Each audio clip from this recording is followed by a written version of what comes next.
Бактыгүл Иманбек кызы бүгүнкү Кыргыз Республикасы менен 2 жыл мурунку Кыргыз Республикасын салыштырып болбойт. 2 жыл мурун президент эл алдына жылына 4 эле жолу чыкчу. Ак үй тосмо менен курчалып, анын ичинде элдин тагдыры кантип чечилип жатканын билчү эмеспиз.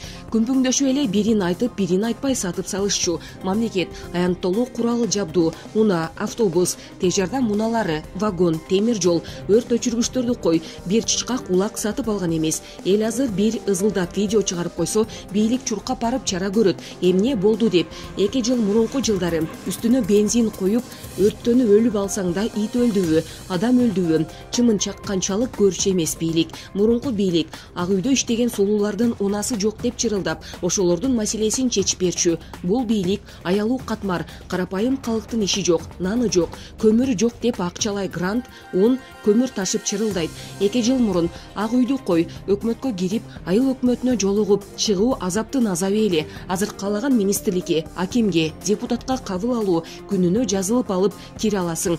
Кабыл албаса эле Facebook турат, жаздың дегиче кетти маалымат. 2 жыл мурун эл менен бийликтин ортосунда чоң жарака бар эле.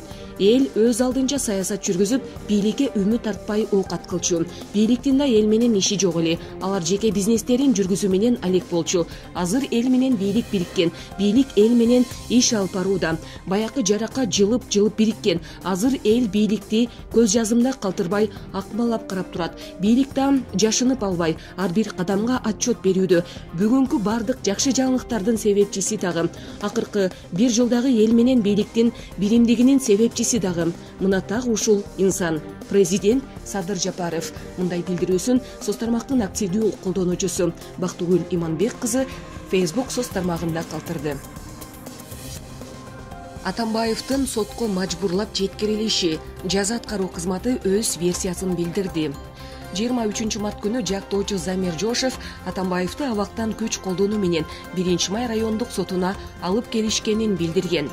Жазаларды аткаруу кызматы мурдагы президент Алмазбек Атамбаевга байланыштуу кырдаал боюнча түшүндүрмө берди. Эске салсак, 23 март күнү жактоочу Замир Жошев Атамбаевди абактан күч колдонуу менен 1 май райондук сотуна алып келгенин билдирген. Анын айтымында номер 47 колониянын кызматкерлери аны абактан футболка, ич кийимчен мажбурлап алып чыгып, конвоирлерге өткөрүп берген. Эртеси Атамбаевдин тарапташтары ага жасалган мамилеге нааразы болуп, түрмөнүн алдында митинг уюштурган.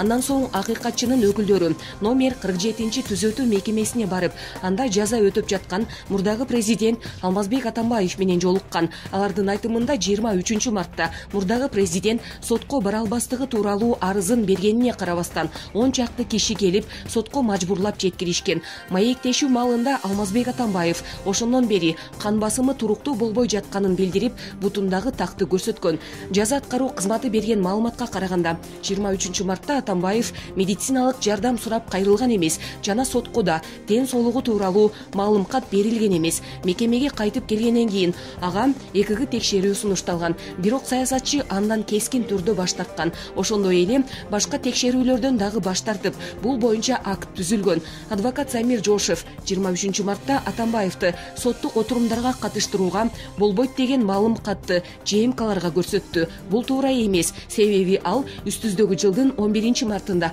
башкача айтканда, көрсөтүлгөн күнгө гана берилген медициналык маалым кат болчу жаза аткаруу кызматынан.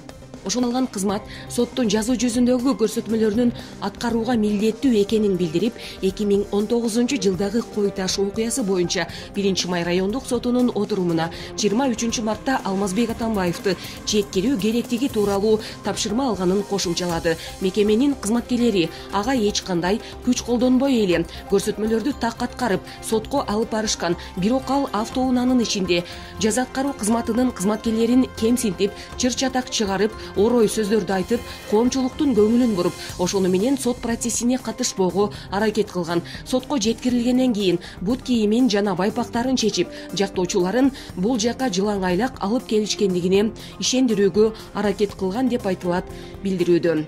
Ведомстводан билдиришкендей, 2020 жылдын 30 декабрынан бери Атамбаевди сот залына жеткирүү боюнча 1 май райондук сотунун 63 талабы келип түшкөн. Анын 61 саясатчы соттук териштирүүгө катышуудан баш тарткандыктан аткарылган эмес. Учурда Атамбаев номер 47 мекемеде отуруусун улантууда жана анын мындан аркы соттук процесстерге катышуусу боюнча маселе мыйзамда белгиленген нормалардын алкагында чечилет. Булак Спутник KG.